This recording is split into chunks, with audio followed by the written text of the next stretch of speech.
In one of the most sweeping internal shakeups of the Trump regime's second term, at least half of the senior leadership at U.S. Immigration and Customs Enforcement is being reassigned, part of a broader effort to accelerate mass deportations and tighten control over the country's immigration enforcement apparatus. According to two government officials familiar with the plan, the Department of Homeland Security has ordered the reassignment of 12 ICE field office directors, the regional chiefs who oversee enforcement operations across the United States. In total, about half of the agency's 25 field offices will see new leadership in the coming weeks. Several additional posts are changing hands through retirements or other departures, affecting major hubs like Chicago, Los Angeles, and Washington, D.C. The moves, coordinated with the White House, reflect a strategy to integrate more personnel from Customs and Border Protection, particularly Border Patrol agents, into ICE's leadership structure. Half of the new appointees will reportedly come from CBP ranks, while the rest will be drawn from within ICE itself. The restructuring, one former senior official said, had been under quiet discussion for months as part of a broader plan to align immigration agencies more closely with Donald Trump's authoritarian priorities. Since its creation in 2003, ICE has been the primary agency responsible for immigration enforcement within the U.S., while the Border Patrol focuses on preventing unauthorized entry at the country's frontiers. But until Donald Trump, the line between the two agencies was blurred. Border Patrol agents, long associated with aggressive enforcement at the border, have increasingly been deployed in cities hundreds of miles inland, conducting raids and arrests traditionally carried out by ICE. The integration of CBP officials into ICE leadership marks a deepening of that trend. Critics say it will further militarize an agency already accused of excessive force and heavy-handed tactics. In recent months, Border Patrol units operating in Chicago and Los Angeles have drawn public outrage after carrying out high-profile raids. In one Chicago operation, agents reportedly descended from a helicopter onto a residential building. In Los Angeles, a team emerged from a rented truck and detained over a dozen people in a Home Depot parking lot. Gregory Bovino, a senior Border Patrol official who oversaw operations in both cities, is currently facing a federal lawsuit alleging the use of tear gas and other lethal force against demonstrators. Despite such controversies, Bovino and other Border Patrol veterans are being promoted to senior ICE roles as part of the leadership overhaul. The shakeup also appears motivated by frustration within the White House over ICE's inability to meet Donald Trump's deportation goals. Senior aides, including Deputy Chief of Staff Stephen Miller, reportedly set a target of 3,000 arrests a day earlier this year, a benchmark the agency has consistently failed to meet. Internal figures show ICE averaging just over 1,100 daily arrests, far below expectations, causing American citizens and legal immigrants to get caught up in the arrests. According to multiple reports, Donald Trump and top advisors have expressed disappointment that deportations have not accelerated despite expanded funding and new executive orders easing enforcement restrictions. The president's long-stated ambition of removing 1 million immigrants during his first year in office remains far from reach.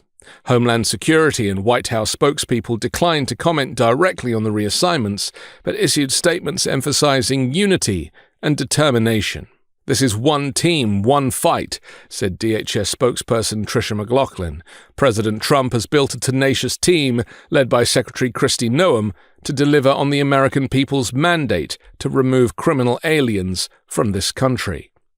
Except criminal aliens are not the only people being removed from the country, as Donald Trump criminalizes the seeking of asylum, legal under international law. The new changes mark the third major leadership reshuffle at ICE since Trump returned to office. Earlier in the year, acting ICE Director Caleb Vitello was reassigned, replaced by veteran agent Todd Lyons. Two senior division heads were later moved to other posts in May as part of what the DHS described as organizational optimization. For administration insiders, such turnover reflects Trump's demand for loyalty and results.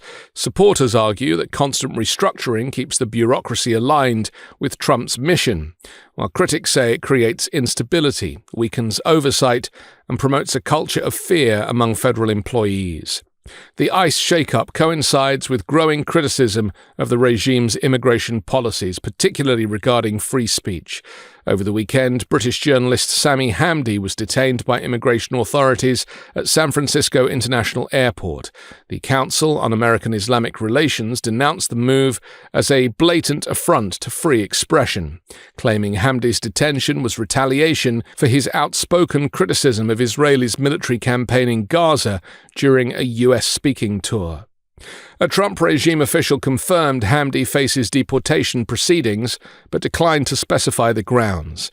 His detention follows several similar cases in which foreign journalists and activists critical of US or Israeli policies were detained or expelled. Earlier this month, Salvadorian reporter Mario Guevara was deported after live-streaming anti-Trump demonstrations, and a federal court recently ruled that the government's policy of barring or deporting scholars with pro-Palestinian views violates constitutional free speech protections.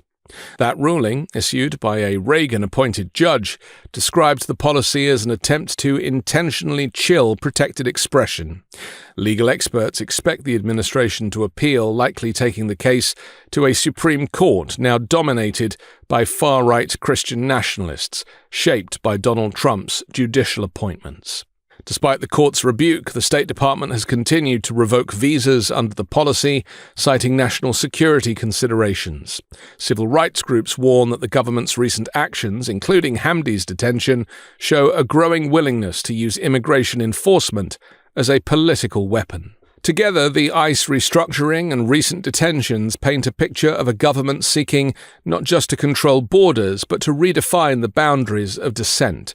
By placing Border Patrol veterans in ICE leadership, the regime is consolidating power over immigration enforcement under a single, more aggressive vision, one that extends from the southern border to major US cities and even to the nation's airports. Critics argue that these developments reflect a dangerous expansion of federal policing authority, blurring the lines between immigration enforcement and political surveillance. Supporters counter that such measures are necessary to restore law and order and carry out the will of voters who demand stricter immigration control. As the regime accelerates its campaign of deportations and leadership changes, the balance between national security, civil liberties, and humanitarian responsibility remains deeply contested. Whether the latest shake-up will bring the results the White House demands or further inflame the public debate over America's immigration system remains to be seen.